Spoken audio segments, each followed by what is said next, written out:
All right, both Radi and I have made it back from Jacksonville, Florida. We're here in Athens, Georgia. We're sitting down once again in front of, what do we call this backdrop, Radi? Speckles? Speckles. Speckles. Well, it's impressive, and so were the Georgia-Bulldogs this last weekend. Beating Florida in a big way, answered a lot of the questions that many people thought we'd have about this team going forward. So they're headed this week into the hardest part of their schedule. 3 straight SEC-ranked teams. Up first, Missouri, a team that's off of the best start since 2013 when their last SEC championship game. This is a team that has a lot of things that Georgia has. You have a good quarterback play. You got a strong running game. You got a good offensive line, a great defense. You're just like, you're not quite, it's not the Spider-Man meme, but it's pretty close. This is a very talented team with good coaching. And Kirby always comes up and says, I respect so-and-so, I respect so-and-so. And he does. He respects people in the industry. But there's some he respects more than others. Yeah. And when he's talking about Eli Drinkwich's team, the team that really had them down last year, you could hear the vehemence in his voice.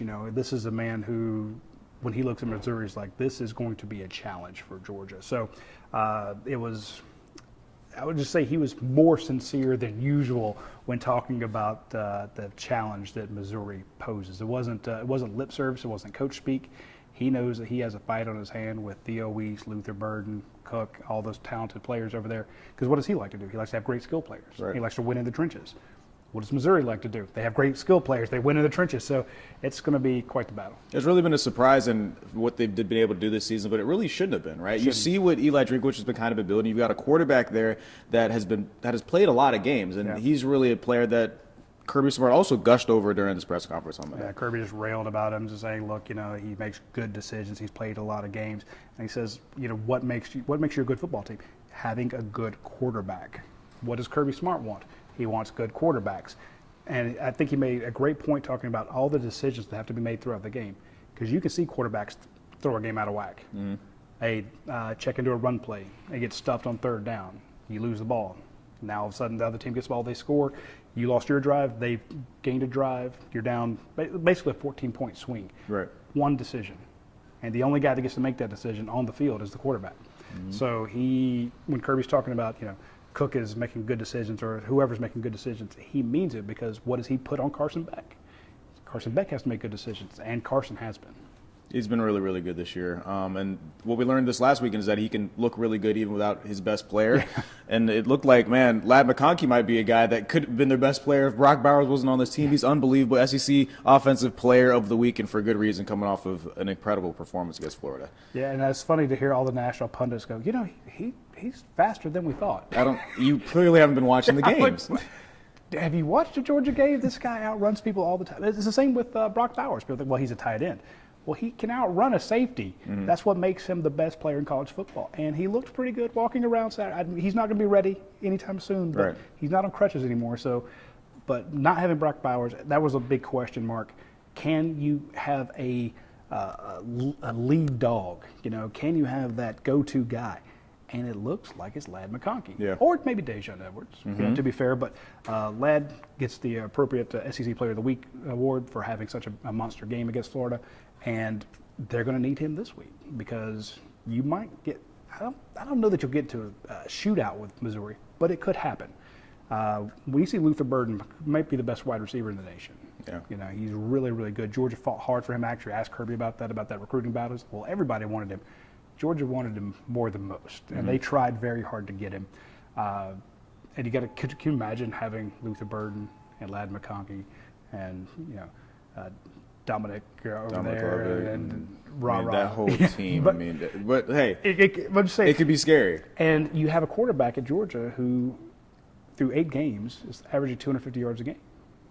That doesn't happen for a first-year quarterback. Right. They don't do that. Carson Beck is tearing it up, and Ladd McConkey and Dominic Levitt and all those guys are a huge part of that. And the big question was, well, can you do it without Brock Bowers? So far, so good. But it's only been one. Right. Only one game. This next stretch is going to be incredible. A lot harder. You talk about you talk about Carson Beck. It's funny because he's sneakily having an incredible year. Yeah. You would think on the best team in the country, they've won 8, obviously, to start the year, and he's number 2 in the conference in passing yards, right behind Jane Daniels, who's having a potential Heisman Trophy winning campaign. At some point, should he be getting more credit than he should be getting right now? It's incredible what he's doing, but he's not maybe getting the credit that he deserves. Absolutely. There was a guy on Twitter that pointed out that he's averaged 250 yards a game in his first year. And I'm like, I honestly did not realize that. Yeah, doesn't feel like And it. then you look at the number of 300-yard games he had. He had 315 quiet yards against Florida because other guys were scoring. He threw a couple touchdowns. This is a guy who he's just not mentioned in that upper echelon. But then if you look at his ratings, his when he grades out at like 90%, he's got one of the highest graded players in the country. He's got one of the highest averages of completions. Guys average. He could set a record.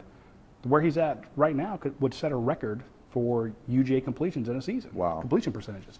The yards he's getting, the decisions he's making, and very few turnovers. What's Kirby Smart's number one fear? Turnovers. So you can see, remember when he was struggling, or people thought he was struggling early in the season when they weren't scoring as many points as they wanted? And Kirby was adamant about defending Carson Beck.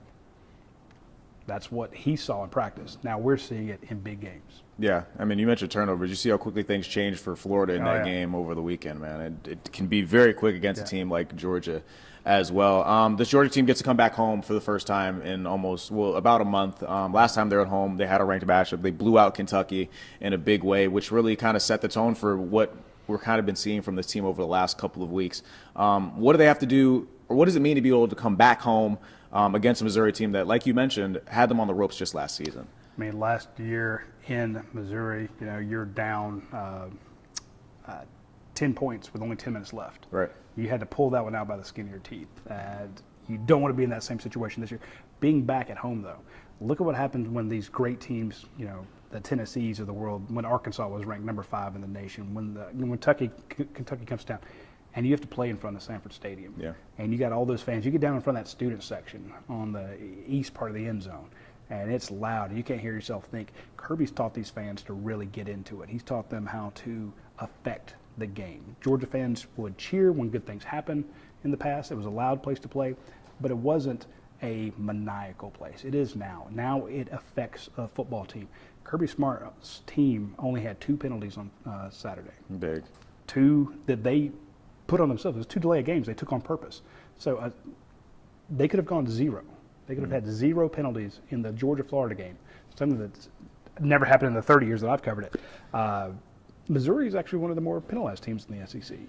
So if they come here and you get them jumping off sides, you get an illegal procedure, your team shifts and then one of their guys moves, any of that sort of stuff, and all of a sudden they're behind the sticks. Now it makes it easier when you're looking at a team that can run the ball and throw the ball.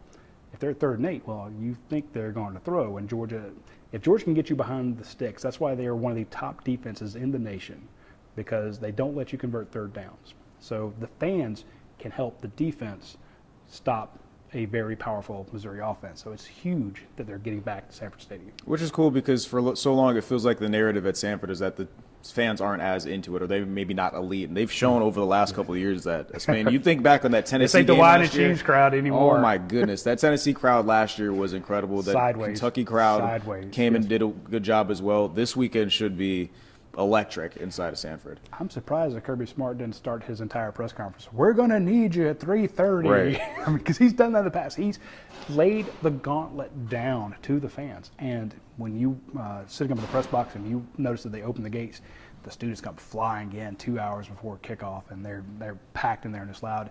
And even the warm-ups are loud. Right. And when you come out of that tunnel, because the visitors' tunnel is right beside the students, and they start booing, and you're like, wait, it's an hour and 15 minutes before the game. I've covered games at Missouri. It's not like that. No? They have a good student section. Yeah. But it's nothing like what Georgia is now. Now, this year could be different. Okay. But in years past, even when Missouri was winning the SEC East, they had those 2 years that they won back-to-back in the Mark Richt era.